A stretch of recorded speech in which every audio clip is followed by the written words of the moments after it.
Here, I think all of you know that composite means not prime, okay?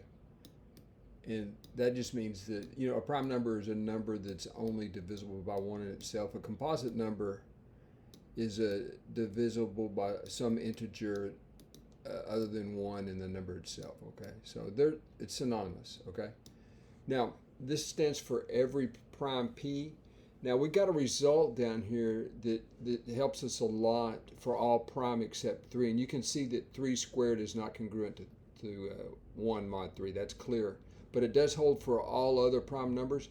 This follows from the fact, really, that for any integer at all, when you square it, it's congruent to either 0 or 1 mod 3, okay?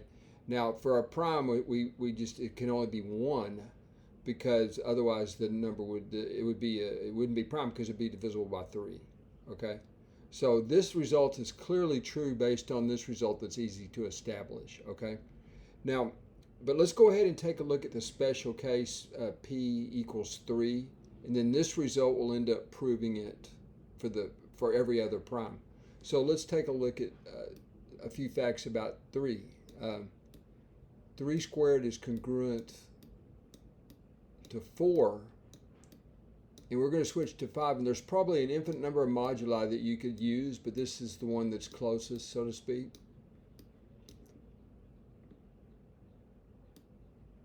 Mod 5.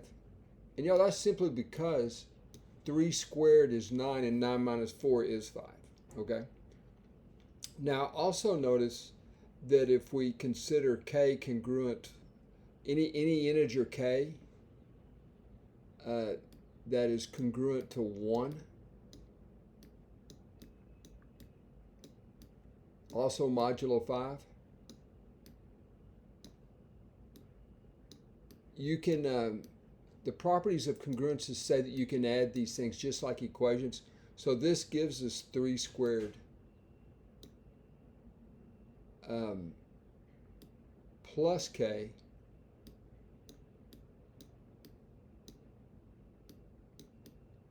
is congruent to 5. But you see, that's congruent to 0, right? So you see, we can produce an infinite number.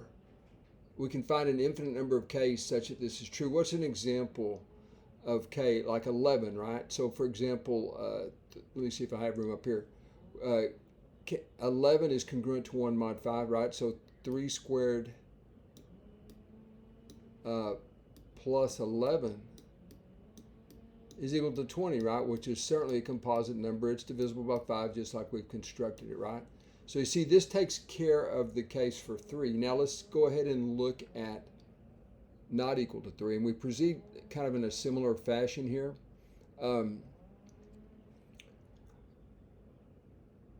We notice also that if k is congruent to 2, p squared plus k is congruent to 3 in a fashion similar to up here, right? And so that gives us p squared plus k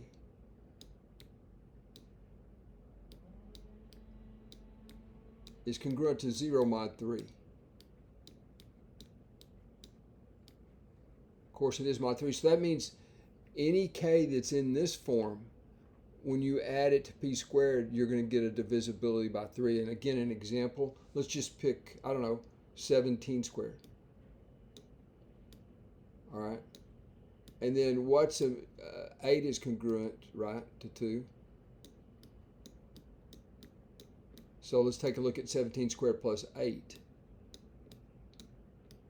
Okay, well that's 289. This is 289, right? One of the few I can do in my head. 289.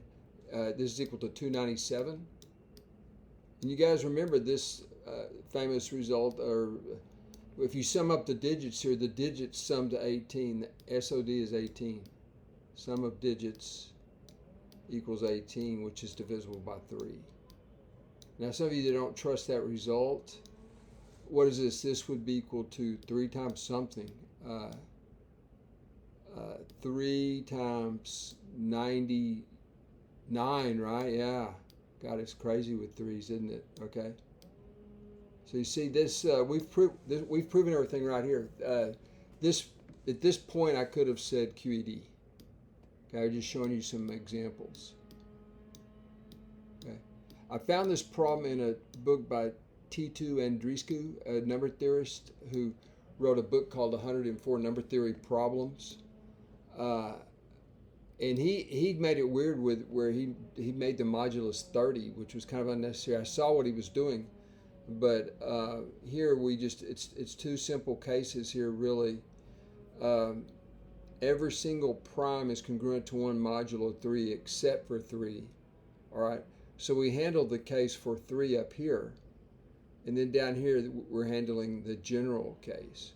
Any kind of k that leaves a remainder of 2 when you divide by 3 is going to force p squared plus k to be composite, in particular divisible by 3. Up here we had divisibility by 5. But anyway, I thought that was a fun problem, and I hope you enjoyed it. Thanks for viewing.